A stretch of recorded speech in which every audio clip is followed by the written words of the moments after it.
The gray afternoon air hung thick and heavy, smelling of damp concrete and exhaust fumes. Arthur Jensen sat on an overturned milk crate, his back pressed against the grimy brick of a defunct hardware store. The city moved around him, a blur of hurried footsteps and indifferent faces. He was a ghost haunting a street corner, a relic of a time when the world made more sense. In his gnarled hands, he held a photograph, its edges softened by years of touch. It was Mary, her smile as bright as the summer day it was taken, a lifetime ago. He murmured to her, his voice a dry rasp, updating her on the small, insignificant details of a life lived in the margins. At his feet lay Sadie, a golden retriever mix whose fur was the color of dusty sunlight. One of her eyes was a milky blue, a permanent cloud over her vision, but the other was a deep, intelligent brown that missed nothing. She rested her head on his worn boot, a warm, solid weight that anchored him to the present. She was his witness, his confidant, his last living link to the woman in the photograph. A young mother, phone pressed to her ear, steered her child in a wide arc around them, her expression a careful mask of polite revulsion. Arthur didn't flinch. He was used to being looked through, to being a problem for others to navigate. The humiliation was no longer a sharp sting but a dull, chronic ache in his bones, as familiar as the shrapnel that still slept beneath his skin. The quiet rhythm of the street was shattered by a sound that didn't belong, the guttural, arrogant roar of a high-performance engine. A sports car, the color of wet blood and costing more than Arthur had earned in the last decade, screeched to a halt at the curb. The driver's side door swung open, and a young man emerged, followed by two others. He was draped in clothes that screamed wealth, his hair perfectly coiffed, a smirk plastered on his face as if it were a permanent feature. In his hand he held a phone, its camera lens already aimed at the world he considered his stage. His name was Chad, and he saw life not as a thing to be lived, but as content to be captured. He spotted Arthur and Sadie immediately. They were perfect. The juxtaposition of his gleaming car and their gritty existence was an aesthetic he knew his followers would appreciate. "Yo, check it out," he said to his friends, his voice loud enough for the entire block to hear. "Found a museum piece. Comes with a free flea-bitten accessory," his friends snickered, their own phones rising to record the scene. Arthur's hand instinctively went to Sadie's back, his fingers sinking into her thick fur. He did not look up. He did not grant them the reaction they craved. He simply created a small, protective shield over the only thing he had left to lose. He had faced down men with guns in their eyes. He would not be broken by a boy with a camera. The silence from Arthur was an unexpected challenge to Chad's performance. An audience was supposed to react, to play its part. This old man's stillness felt like a judgment, an infuriating refusal to acknowledge his power. Chad strode forward, the expensive soles of his sneakers scuffing on the dirty pavement. He leaned down, thrusting the phone into Arthur's personal space. "What's the matter, Grandpa? Cat got your tongue? Or did you sell it for a bottle of cheap wine?" The jeers were a script he had played out before, a well-rehearsed cruelty designed to provoke a response, any response that he could mock and broadcast. Arthur remained a statue of quiet endurance. His gaze was fixed on the faded image of his wife, as if her smile could ward off the ugliness of the present moment. Sadie, however, sensed the threat. A low growl rumbled in her chest, a soft vibration against Arthur's leg. This was the opening Chad needed. The dog's defiance was a tangible thing he could attack. "Oh, the mutt has some fight in it," he sneered, a cruel glint in his eyes. He repositioned his phone, ensuring he had the perfect angle. His friends egged him on, their laughter a sharp, grating sound. "Show it who's boss, Chad," one of them yelled. Arthur's grip on Sadie tightened. "Leave her be," he said, his voice quiet but firm, carrying the weight of a command given long ago on forgotten battlefields. But Chad heard only the weakness of an old man. He saw the tremor in Arthur's hand and mistook it for fear, not the barely contained rage of a man who had seen too much violence. With a final, performative laugh for his audience, Chad drew back his leg. The kick was not a casual nudge. It was a deliberate, vicious blow aimed at the dog's soft underbelly. The sound was a sickening thud, followed by a sharp, piercing yelp of agony from Sadie that sliced through the city's drone. The laughter stopped. The sound of the dog's pain was too real, too raw, to be easily dismissed as entertainment. It hung in the air, an indictment of everyone who had stood by and watched. The cry tore through Arthur, a sonic blade that severed the fragile cord connecting him to the here and now. He wasn't on a city street anymore. He was back in the jungle, the air thick with the smell of cordite and decay. The yelp was not a dog's. It was the sound a young private named Miller had made, a boy from Ohio with a picture of his sweetheart tucked into his helmet, when the bullet found him. Arthur had been helpless then, pinned down by enemy fire, forced to listen as the life drained out of his friend. The same suffocating powerlessness washed over him now as he looked down at Sadie, her body convulsing on the ground, her one good eye wide with shock and pain. He knelt, his old knees protesting, his world shrinking to the small, trembling creature at his feet. Sadie was more than a dog. She was a promise. Mary had brought her home from the shelter just weeks before the final diagnosis had stolen their future. The puppy, a clumsy ball of golden fur, had tripped over Arthur's boots and chewed on the furniture, filling their quiet house with a chaotic life that balanced the encroaching stillness of Mary's illness. "She'll look after you when I can't, Artie," Mary had whispered, her hand weak in his. "You have to promise me you'll let her after the funeral." The house had been a tomb of silence. Arthur had sat in his armchair for 3 days, the world outside his window gray and meaningless. It was Sadie who had broken the spell, nudging her wet nose into his hand, whining softly until he had finally stirred. She had been his reason to walk to the end of the block, then to the park, then back into a world he no longer felt a part of. She was the warm, breathing weight on the empty side of the bed, a steady heartbeat in the suffocating dark. He remembered the storm that had taken her eye. A branch, heavy with ice, had cracked from the old oak in their yard. Arthur had been standing on the porch and Sadie, without a moment's hesitation, had launched herself at him, knocking him backward as the branch crashed down where he had been standing. A splinter had caught her eye, but she had saved him. She had always been his guardian, his furry, four-legged sentinel. Now, as he ran a trembling hand over her ribs, feeling the unnatural give of broken bone, the weight of his failure to protect her crushed him. He had faced down enemies for his country, but he couldn't stop a spoiled child from hurting the only family he had left. The laughter of Chad and his friends was a distant buzz, an irrelevant noise from another universe. All that mattered was the shallow, ragged breathing of his dog. Chad was ecstatic. The video was perfect.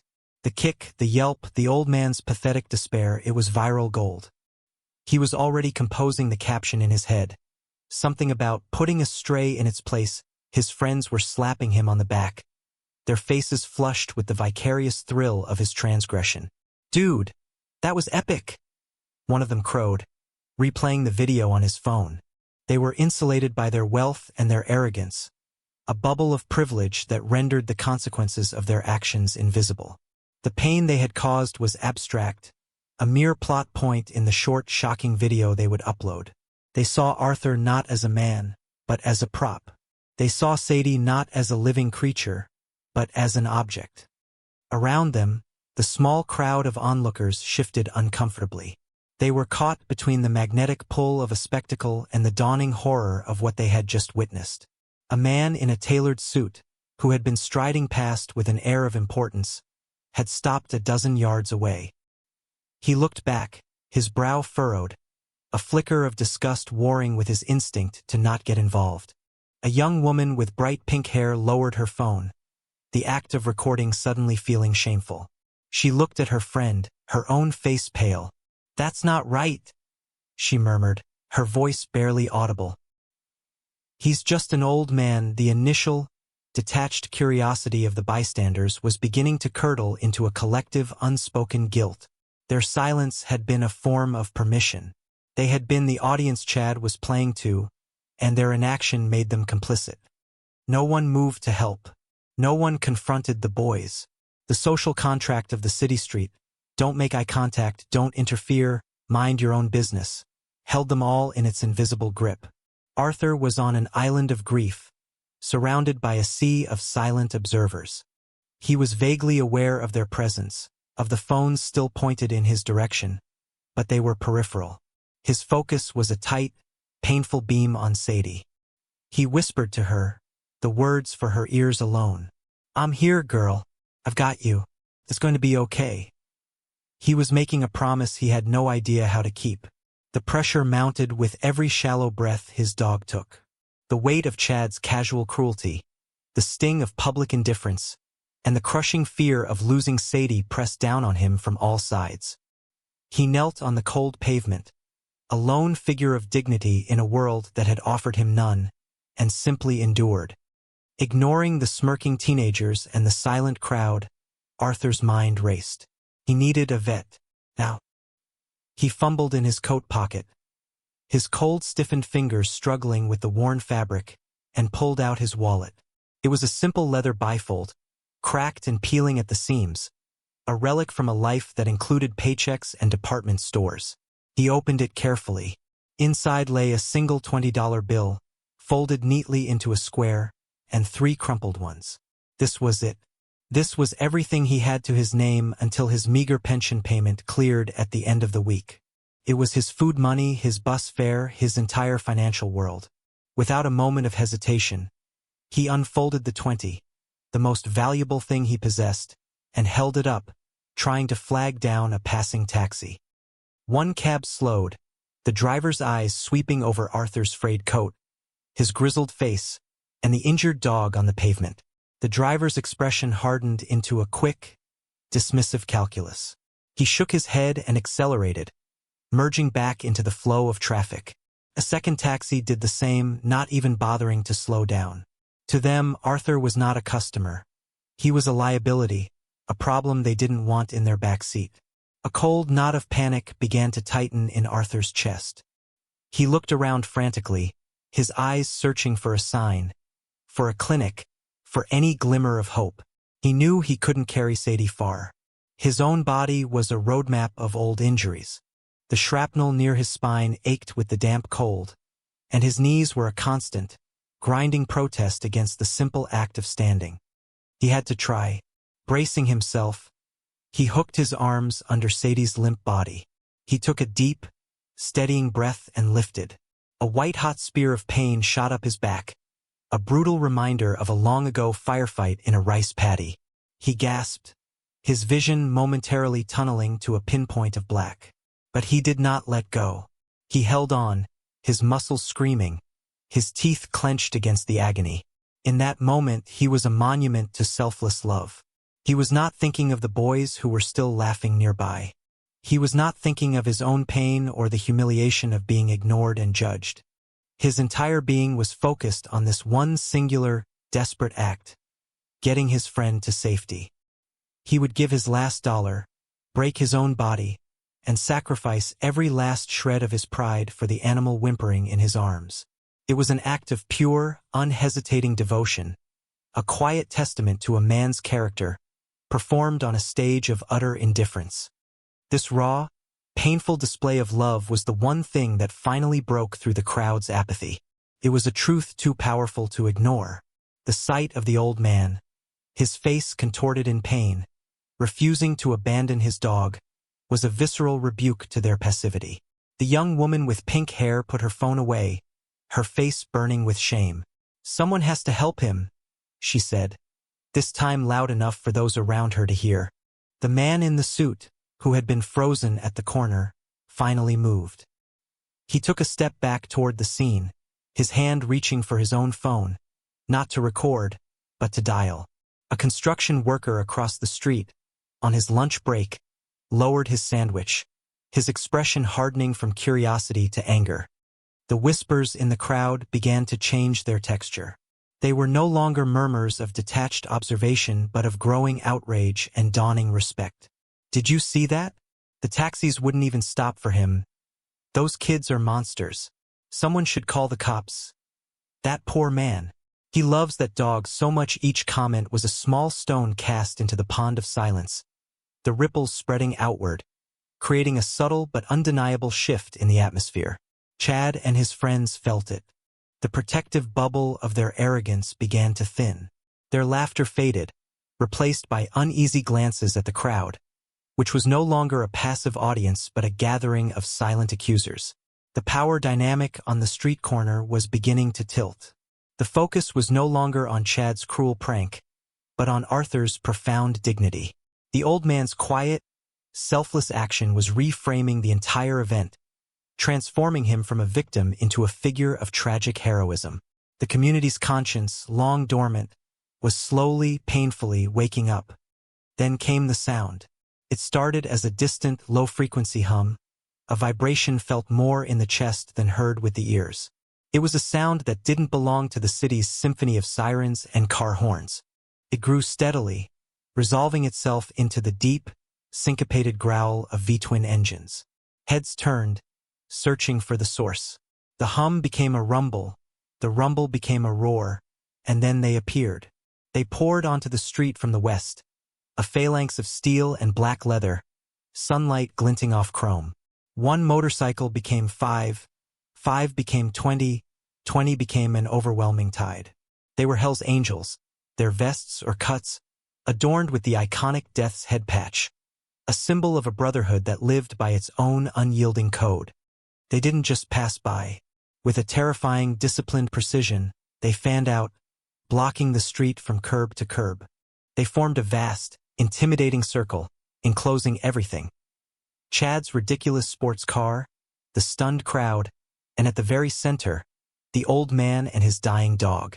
The roar of 70 engines cut off at once, plunging the street into a silence that was heavier and more menacing than the noise had been. Doors of nearby shops closed. The onlookers took a collective step back. The air crackled with a new, dangerous energy. The lead rider, a mountain of a man with a thick, graying beard and eyes that had seen more than most, swung his leg over his bike. His heavy leather boots hit the asphalt with a solid, authoritative thud. He was their president, known only as Preacher. He surveyed the scene, his gaze missing nothing, his face an unreadable mask of grim purpose. He had not come here by accident.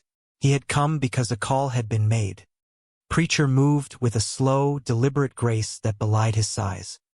He walked past Chad's car without a glance, his focus entirely on the kneeling figure at the center of the circle his men had formed.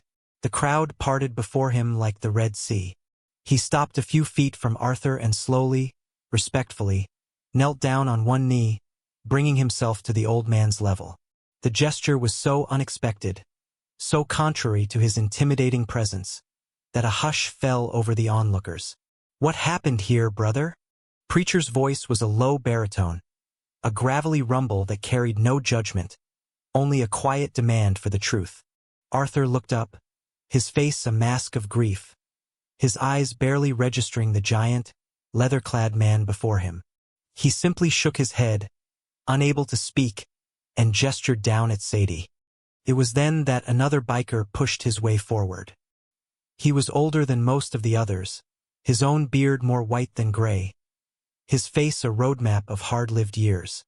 He stopped dead, his eyes widening in disbelief. He stared at Arthur, his gaze intense, searching. "Sarge?" he whispered, the name a relic from another lifetime. "Sergeant Jensen?" "Arthur Jensen." Arthur looked up at the familiar nickname, a flicker of confusion in his eyes. The biker stepped closer, his voice cracking with emotion. "It's me, Sarge. Gunny. Charlie Company, 1st Cav. You remember?" Keysan, the name of the infamous siege, hung in the air, a ghost of a war that most people had tried to forget. Recognition dawned slowly on Arthur's face. Gunny, a young, wiry kid from Tennessee who had always been cracking jokes, even when they were knee-deep in mud and fear. Gunny turned to Preacher, his expression fierce. "Preacher, this man. This is Sergeant Arthur Jensen." He then turned to face the silent, watching crowd, his voice rising, thick with a righteous fury that had been simmering for 50 years. "This man is a hero. You see this old man you let this piece of trash hurt? He pulled me and 2 other guys out of a hot LZ. We were pinned down, wounded. He came back for us. He came back through a storm of lead and dragged us out one by one. He took a round in the leg that was meant for me. The crowd collectively flinched, the words painting a picture that shamed their inaction. Gunny's gaze swept over them, his contempt undisguised. He fought for people like you. He bled for you, and you just stood there and watched. You filmed it. You did nothing. The truth landed with the force of a physical blow. This was not just a homeless man. This was Sergeant Jensen, and he had been dishonored. A switch had been flipped. The air, already tense, now hummed with a cold, focused rage. Preacher rose to his full height, his shadow falling over Chad, who was now desperately trying to become invisible inside his expensive car. The biker president walked slowly to the driver's side door, his boots crunching softly on a piece of street debris. He didn't raise his voice. He didn't need to. He simply tapped a single, leather-gloved knuckle against the tinted window. After a long moment, the window slid down with a nervous electronic whir. Chad stared up, his face the color of chalk, the arrogant smirk replaced by a mask of pure terror. "You filmed it?" Preacher asked, his voice a low, dangerous whisper. "You thought this man's pain was your entertainment?" Chad stammered, unable to form a coherent sentence. Preacher didn't wait for an answer. He gave a slight, almost imperceptible nod. Two of his largest men moved in. One calmly opened the passenger door and retrieved Chad's phone from his friend. The other reached through the open window and plucked the keys from the ignition. There was no violence, no shouting. The act was carried out with a quiet, terrifying efficiency that was far more unnerving than a simple beating would have been. They made Chad and his friends get out of the car. They were forced to stand on the pavement, stripped of their technology, their status symbol, their entire flimsy identity. They were just three scared boys, exposed and utterly powerless. Preacher turned his back on them, dismissing them as irrelevant. He walked back to Arthur. "The dog needs a vet, Sergeant. We know a good one. He owes us a favor. We'll take you." He reached up and, with a series of deliberate movements, began to unfasten his own cut. The vest was the most sacred object a Hell's Angel possessed. It represented his identity, his loyalty, his entire life. He slid it from his shoulders and gently, reverently, draped it over Arthur's thin frame. The heavy leather settled on him like a suit of armor. "No one touches you now," Preacher said, the words both a promise to Arthur and a warning to the world. "You're with us." Gunny was already on his phone, making the arrangements. Another biker produced a clean blanket from his saddlebag. Working together, their movements gentle and practiced, they helped Arthur create a makeshift stretcher and carefully lifted Sadie into the sidecar of Gunny's bike. The community watched, silent and awestruck, as this tribe of outlaws showed more compassion and honor than any of them had. The roar of the engines returned, but this time it was different. It was not the chaotic noise of arrival, but the unified, rhythmic sound of a procession. The 70 motorcycles moved as one, forming a slow, protective escort around Gunny's bike, where Arthur sat beside Sadie. The Hell's Angels cut a stark black shield on his back. They moved with the solemnity of a funeral detail, a guard of honor for one of their own. As they began to pull away, the man in the suit who had stood frozen on the corner finally broke from his paralysis. He rushed forward, not toward Arthur, but toward Gunny. He thrust a thick wad of cash into the biker's hand. "For the vet," the man said, his voice choked with emotion. "Please, tell him we're sorry. It was a crack in the dam of indifference." A young woman ran from a coffee shop, pressing a $100 bill into another biker's hand. The construction worker emptied his pockets of what little cash he had. It wasn't about charity. It was about atonement. It was a desperate, belated attempt to reclaim a piece of their own humanity. Chad and his friends were left behind, standing beside their silent, useless car. The crowd no longer looked at them. They had been rendered insignificant, their cruel bid for attention resulting only in their own public erasure. The video they had taken was gone, deleted by a biker who had crushed the phone under his boot heel. All they had left was the heavy, suffocating weight of their own cowardice. The final, lingering image was of the motorcycle convoy disappearing down the long city street. At its heart was a forgotten hero, no longer invisible, wrapped in the fierce loyalty of an unlikely brotherhood. The deep, resonant sound of the engines faded into the distance, but the silence that followed was profoundly different. It was not the empty, hollow silence of apathy that had greeted Arthur that morning. It was a weighted silence, filled with shame, respect, and the quiet understanding that they had just witnessed something sacred. The street corner and the people on it had been irrevocably changed, not by a roar of anger, but by the quiet dignity of a single honorable man.